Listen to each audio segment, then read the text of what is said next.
Hay una frase que se repite como si fuera un dato bíblico indiscutible. Lucifer es el nombre del diablo. Se dice con tanta seguridad que suena a cita directa, como si existiera un versículo que lo presentara así, con nombre, apellido y ficha completa, como se presenta a un personaje principal. Y sin embargo, cuando se abre la Biblia y se busca con calma, ocurre algo incómodo. Lucifer, como nombre propio estable del enemigo, no aparece en el texto bíblico de la manera en que la mayoría lo imagina. Y esa sola observación ya debería encender una alerta. Si el nombre fuera tan central, ¿por qué no está escrito de forma clara, repetida y consistente? Aquí es donde este tema se vuelve adictivo, porque no toca solo una palabra, toca el mecanismo completo de cómo se construyen certezas religiosas. Y el golpe llega rápido con un dato que casi nadie menciona. En la tradición cristiana antigua de habla latina, Lucifer fue durante siglos una palabra común para hablar del lucero del alba, del portador de la mañana, y en ciertos usos litúrgicos llegó a aplicarse a Cristo como imagen de luz. Sí, a Cristo. Eso no se dice para escandalizar. Se dice porque, cuando se entiende por qué ocurre, algo se rompe. La idea de que Lucifer siempre fue un nombre demoníaco escrito en piedra. Y cuando esa idea se rompe, aparecen preguntas peligrosas. ¿De dónde salió el Lucifer que todo el mundo repite? ¿En qué momento una palabra se convirtió en personaje? ¿Y cuántas certezas se sostienen más por costumbre que por texto? Si te interesan estos misterios bíblicos revisados desde lo que realmente está escrito, texto, contexto y traducciones, suscríbete ahora. Aquí no se viene a gritar ni a pelear, se viene a seguir el rastro. En este documental se van a responder 5 cosas, con orden. Primero, el pasaje exacto que casi siempre se usa como prueba del nombre Lucifer. Después, ¿qué tipo de texto es realmente ese pasaje? Luego, ¿por qué unas Biblias traducen una cosa y otras otra? Más adelante, ¿cómo se armó un personaje completo uniendo textos distintos, como si fueran capítulos de una sola historia? Y finalmente, ¿por qué la misma palabra pudo circular como imagen de luz aplicada a Cristo sin significar lo que muchos imaginan hoy? Al final quedará una pregunta que separa repetición de lectura. Si quitamos la etiqueta Lucifer y dejamos solo el texto, ¿la historia popular del ángel caído queda igual o cambia por completo? Antes de entrar al pasaje, hazte una prueba mental muy simple. Piensa en lo que la gente sabe de Lucifer. Muchos no recuerdan un capítulo, recuerdan una película, un ángel brillante, un nombre propio, una rebelión, una expulsión, una caída. Pero una película puede existir sin que un texto la haya narrado así. Puede existir por combinación, versos sueltos, traducciones famosas, predicaciones, tradición y cultura. Ese es el corazón del tema. Ahora vayamos al punto de partida real. Todo empieza casi siempre en el mismo lugar, Isaías 14. No en Génesis, no en los Evangelios, Isaías 14.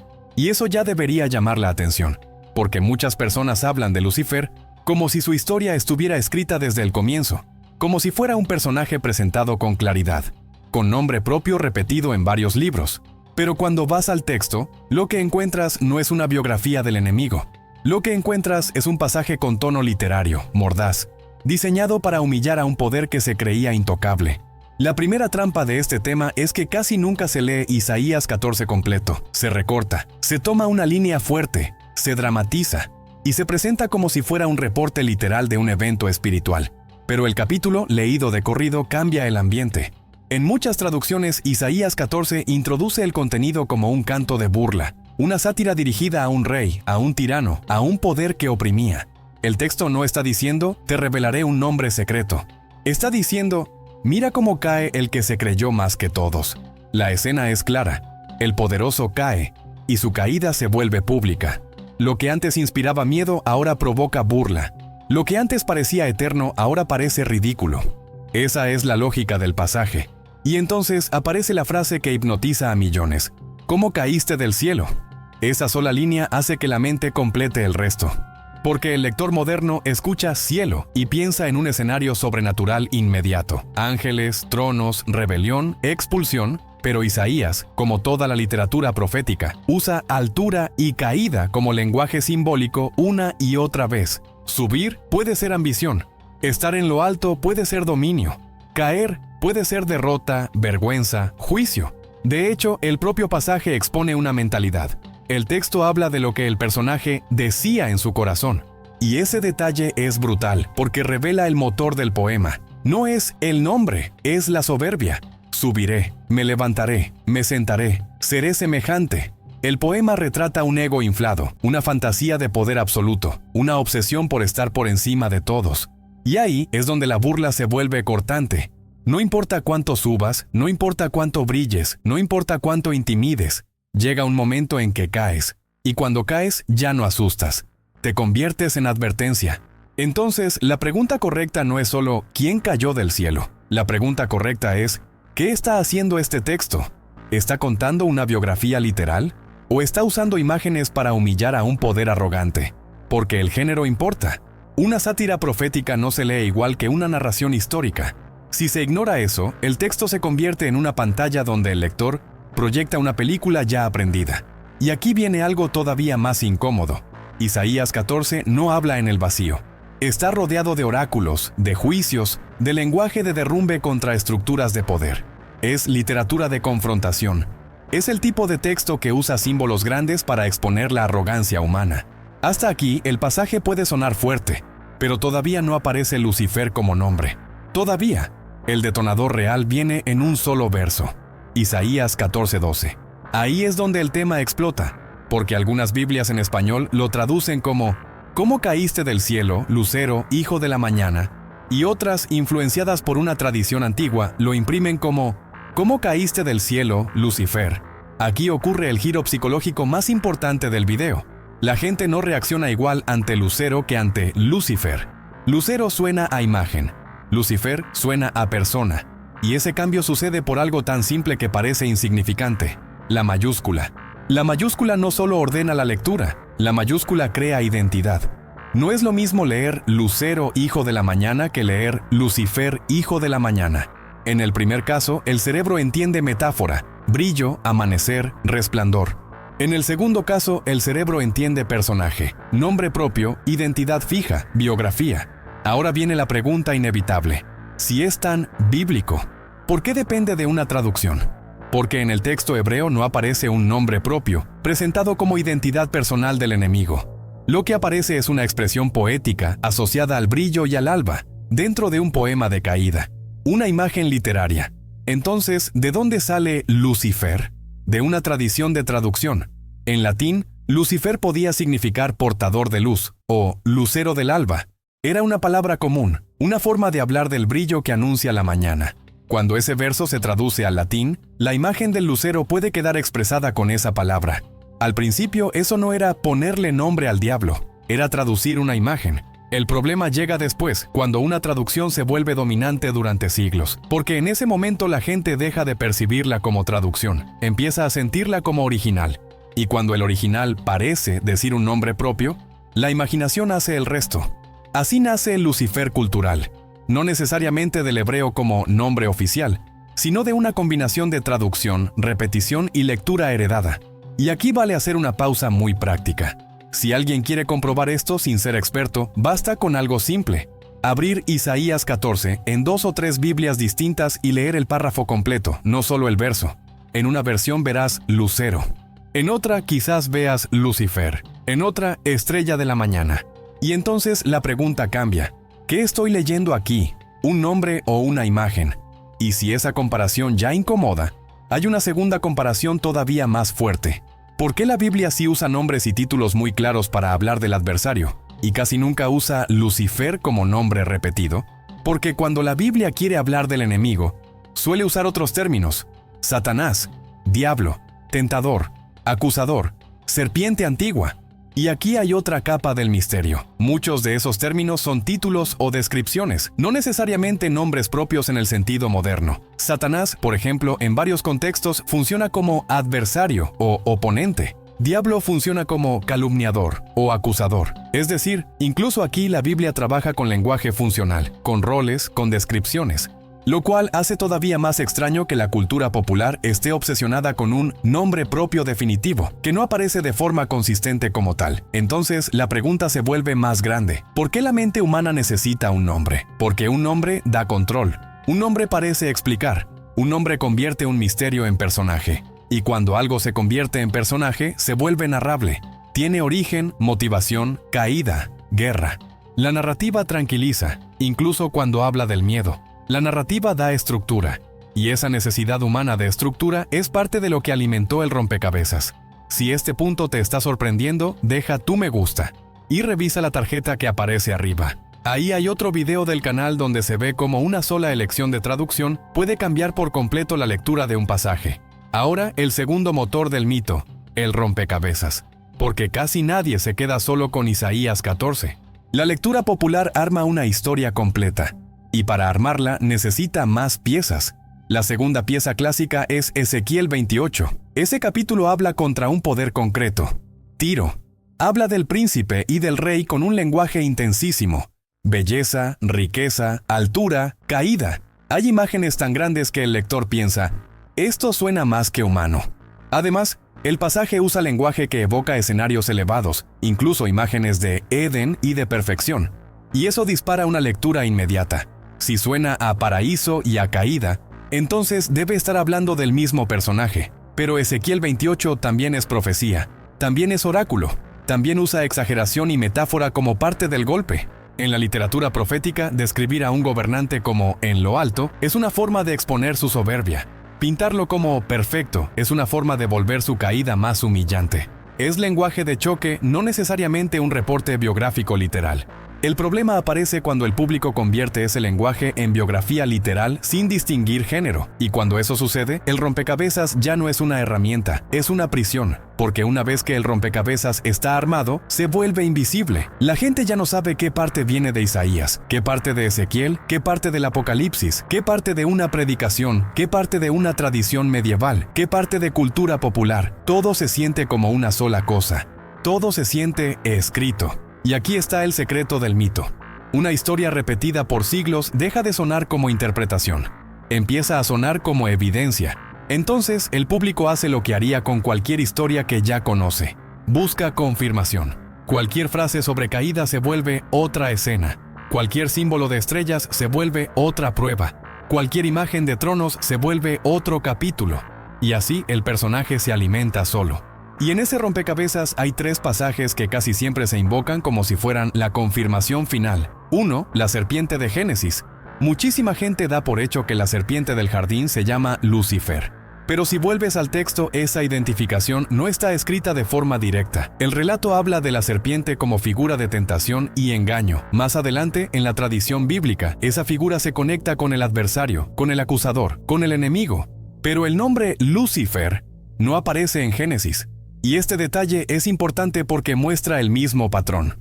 Una asociación válida en un nivel teológico se convierte, en la mente popular, en un nombre propio que supuestamente estaba ahí desde el inicio. 2. La frase del Nuevo Testamento donde alguien dice haber visto a Satanás caer como un rayo. Esa frase se cita como si fuera una escena de origen, como si estuviera narrando el momento exacto de la caída primordial. Pero incluso ahí, el lenguaje puede funcionar como imagen de derrota rápida, de colapso, de juicio. Caer como un rayo no necesariamente describe una biografía completa. Puede describir una victoria, un derrumbe, un símbolo de autoridad quebrada. 3. La gran visión apocalíptica de guerra en el cielo. El problema con las visiones es que su lenguaje es simbólico por diseño. Dragones, estrellas, tronos, expulsiones. Cuando se toma ese lenguaje como si fuera un reporte cronológico de una sola historia y luego se pega hacia atrás sobre Isaías y Ezequiel, el rompecabezas se siente perfecto. Pero la perfección del rompecabezas no prueba que cada pieza esté hablando del mismo evento literal. Aquí está la regla de oro. Cuando un texto es poesía, profecía o visión, el lenguaje elevado y simbólico es parte del género. Si se lo obliga a funcionar como biografía literal, el texto deja de ser lo que es y se convierte en lo que la tradición necesita. Y eso nos lleva a una pregunta simple, casi brutal. ¿En qué momento una lectura posible se convirtió en la única lectura permitida? Porque si alguien hoy abre Isaías 14 y dice, esto es burla contra un rey, muchos lo acusan de quitarle lo espiritual. Pero lo espiritual no se quita por leer el texto como texto. Lo que se quita es la costumbre de convertir cualquier símbolo en un nombre propio. Aquí conviene poner sobre la mesa una distinción que ayuda a todos, incluso a quienes creen firmemente en lo espiritual. Hay diferencia entre lo que el texto afirma y lo que una tradición infiere. Una inferencia puede ser legítima en un sistema teológico, puede ser coherente, puede ser antigua, pero no es lo mismo que una afirmación explícita del pasaje. El problema aparece cuando la inferencia se presenta como si fuera una cita literal y se pierde la honestidad del método. Ahí nacen frases como, la Biblia dice que el diablo se llama Lucifer, como si fuera un enunciado directo, cuando en realidad es un resultado cultural de traducción plus asociación plus repetición. Y aquí entra una pregunta que mucha gente evita por miedo a abrir una puerta. Si el nombre se sostiene por traducción y costumbre, ¿qué otras palabras han sido secuestradas por la tradición hasta volverse incuestionables? Porque la historia religiosa está llena de términos que cambiaron de sentido al pasar de un idioma a otro, o al pasar de un contexto a otro. Y cuando un sentido se vuelve dominante, borra los demás. Y eso nos lleva a otro punto que explica por qué el mito de Lucifer es tan resistente. La necesidad humana de un origen claro. La mente humana tolera mejor el mal cuando puede narrarlo. Un mal con nombre se siente menos caótico. Un villano con biografía hace que el mundo parezca más ordenado. Hubo una causa, hubo un momento, hubo una caída, hubo una guerra. Eso es psicológicamente poderoso, y por eso la cultura lo abraza.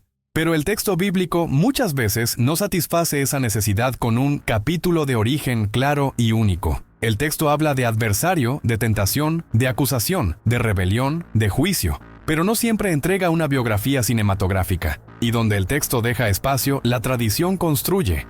Esa construcción no siempre es malintencionada. A veces es inevitable.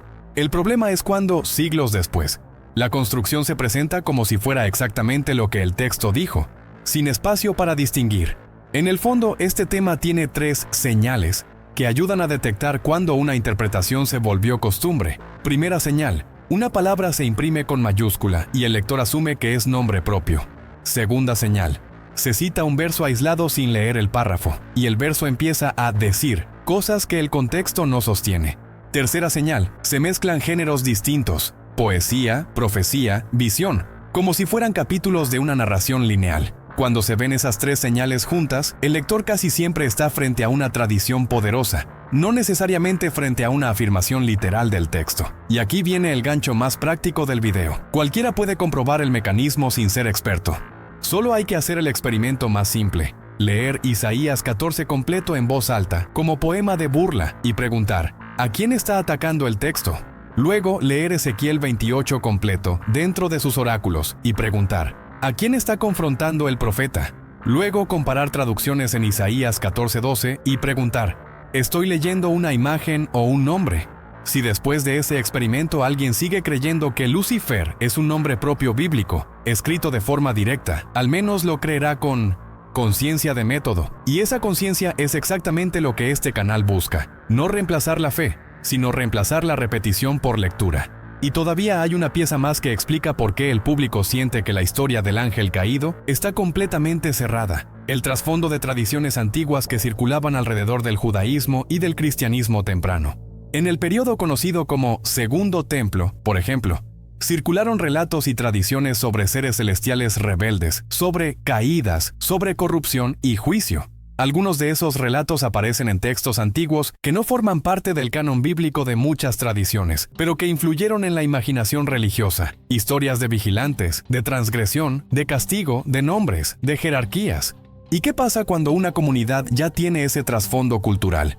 Pasa que, al leer símbolos de caída en Isaías o en Ezequiel, la mente los conecta con un universo que ya conoce, aunque el pasaje específico esté atacando a un rey. Eso no prueba que Isaías esté narrando a un ángel por nombre, pero sí explica por qué la lectura se volvió tan natural para tantos, porque había un terreno cultural listo para que el símbolo se convirtiera en historia. Y luego, con los siglos, esa historia no solo se predicó, se dramatizó, se pintó, se escribió, se convirtió en literatura, en teatro, en arte. En algún punto, la gente ya no aprendía la historia solo en la Biblia, la aprendía en la cultura. Y la cultura, cuando repite, solidifica. Por eso el nombre Lucifer se volvió tan resistente. No vive solo en un versículo, vive en la memoria colectiva. Y aquí aparece una ironía, precisamente porque la tradición es poderosa. Muchas traducciones modernas enfrentan una decisión difícil. Si traducen el sentido poético, lucero, estrella de la mañana, algunos lectores sienten que les cambiaron la Biblia. Si conservan la forma tradicional, Lucifer, otros lectores asumen que el texto está presentando un nombre propio literal. Así que, muchas veces, la diferencia entre Biblias no es quién tiene fe y quién no. Es una diferencia de estrategia. mantener familiaridad o traducir el sentido más evidente del símbolo. Por eso este canal insiste en un principio. Comparar no destruye, clarifica. Ahora, una pregunta inevitable que surge en este punto. Si la Biblia usa tantos títulos para hablar del adversario, ¿por qué la cultura se quedó con Lucifer como el nombre definitivo? Porque Lucifer tiene un sonido narrativo perfecto. Es breve, es recordable, se siente antiguo, se siente secreto, se siente prohibido, y la mente humana ama los nombres prohibidos. Un nombre prohibido no solo describe, promete misterio, pero ese misterio puede ser una ilusión creada por traducción y costumbre. Y aquí está la última vuelta del tornillo. Cuando un nombre se vuelve mito, el mito empieza a reinterpretar el texto. El mito ya no depende del texto, el texto depende del mito. El lector ya no pregunta ¿qué dice Isaías? Pregunta ¿dónde está Lucifer en Isaías? Y esa pregunta ya trae la respuesta escondida.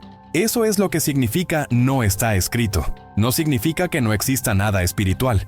Significa que hay ideas que se repiten como si fueran cita directa, cuando en realidad son el resultado de siglos de lectura heredada.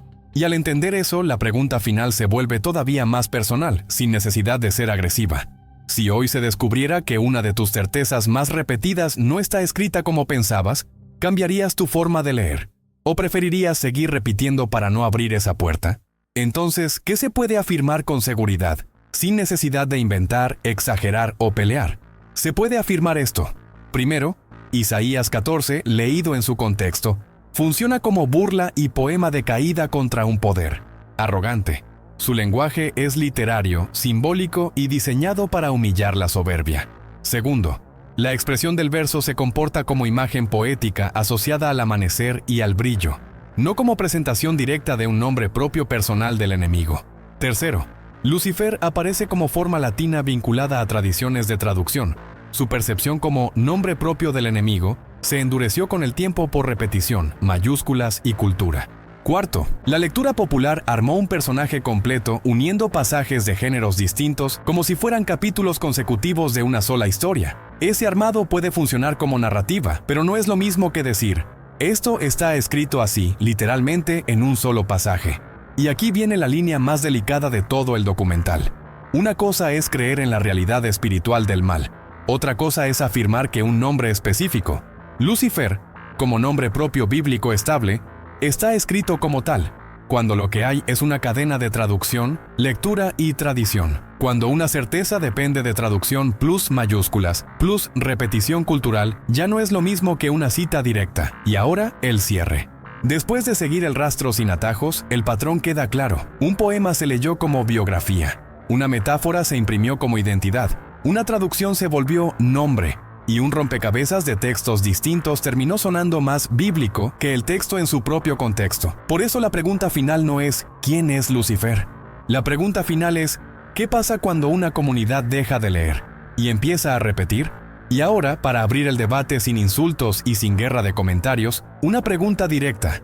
Si el nombre Lucifer no aparece como nombre propio estable en el texto original, ¿se debería seguir afirmando así se llama como si fuera cita bíblica? ¿O se debería hablar con más precisión, distinguiendo metáfora, traducción y tradición? Si este video te dejó pensando, deja tu me gusta. Compártelo con alguien. Que disfrute estos temas y suscríbete activando la campanita, porque aquí se sigue el rastro de lo que está escrito, incluso cuando incomoda.